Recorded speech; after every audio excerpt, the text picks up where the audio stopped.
Oui, merci, monsieur le maire. Alors, vous voyez, c'est encore l'illustration de... On est d'accord, mais en fait, on ne va pas le voter. C'est toujours assez cocasse. Voilà. Alors, pourquoi vous ne le votez pas? Parce qu'on décrit mal le centre-ville. Libre à vous, monsieur Alotto, de proposer un amendement pour rectifier ce petit paragraphe. Je ne crois pas que ce soit l'essentiel de notre vœu, semble-t-il. Hein. Mais enfin, d'ailleurs, on va le proposer, tiens. Nous proposons d'amender notre texte pour retirer le paragraphe, la phrase qui dit que le centre-ville est désert.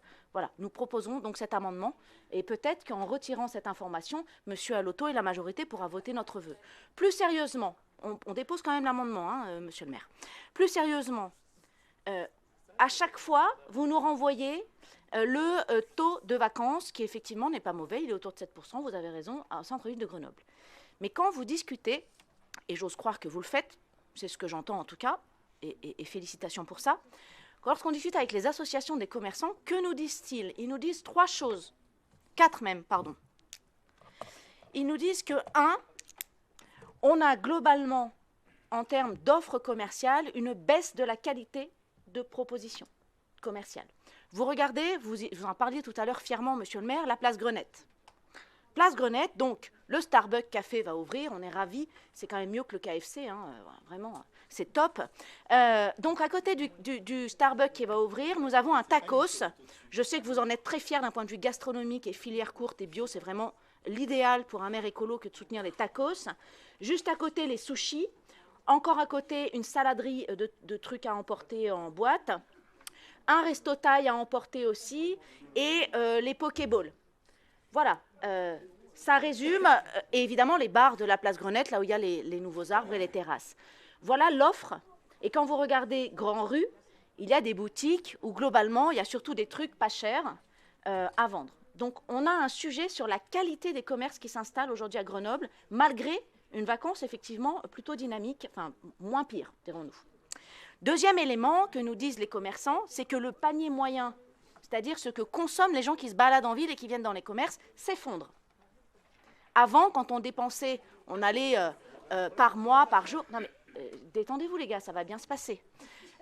C'est de dire que le panier moyen baisse. Ça veut dire que le centre-ville est de plus en plus fréquenté, parce qu'il y a de plus en plus de monde. Ça s'est pointé avec les téléphones portables, on le sait, hein, vous nous l'aviez expliqué, mais que ceux qui se baladent en ville ne consomment plus ou consomment beaucoup moins. C'est-à-dire que quand on dépensait 100 € avant, aujourd'hui on ne dépense plus que 30 ou 40. Ça, c'est une autre réalité. Ce qui fait d'ailleurs que le chiffre d'affaires, et c'est mon troisième point, des commerçants est aussi en berne. Pas sur tous les commerces, mais sur un certain nombre de commerces. Puisqu'évidemment, il y a de la fréquentation, mais ces consommateurs-là consomment moins, donc l'offre est moins qualitative et les chiffres d'affaires plongent. Et le troisième élément, c'est qu'effectivement, la vacance est à 7%, mais de quoi parle-t-on? Moi, les associations des commerçants me disent aussi que ce sont des beaux précaires qui s'installent et que ce sont des boutiques, entre guillemets, éphémères, qui n'ont pas ce statut-là, mais ce sont des beaux précaires qui restent moins d'1 an, qui ont parfois des saisonnalités, en réalité, et qui ensuite changent. Donc, on ne voit pas la vacance, puisque c'est renouvelé. Mais en fait, il y a un turnover de l'offre commerciale, avec des beaux précaires. Donc, tout ça pour dire quoi? Que oui, la vacance est plutôt bonne, le taux de 7% est plutôt bon, mais il cache une réalité de baisse qualitative de l'offre commerciale, de baisse des chiffres d'affaires et de la consommation et du panier moyen, et surtout une précarité des beaux commerciaux et des commerçants qui s'installent. Donc, on ne peut pas dire que tout va bien. Et évidemment, a fortiori avec l'extension de Grand Place et l'offre de Nerpic, eh bien, la crainte, c'est que les grosses enseignes un peu plus solides ne s'en aillent. Et là, définitivement, effectivement, et ça je l'assume, même si on le retire du texte pour qu'éventuellement vous envisagiez de le voter, eh bien, on risque de paupériser encore plus, au sens qualitatif, l'offre commerciale du centre-ville. Voilà la réalité. Regardez la caserne de Bonne. Voilà. Il y a aujourd'hui des cellules vides à la caserne de Bonne. H&M ferme pour d'autres raisons. Ce serait une grande surprise qu'il s'installe à Nerpic. Enfin, j'espère pas. Mais enfin, ce serait quand même un comble. Non, mais c'est pour ça qu'on fait ce vœu, pour attirer la vigilance de la métropole à ne pas déshabiller Pierre pour habiller Paul.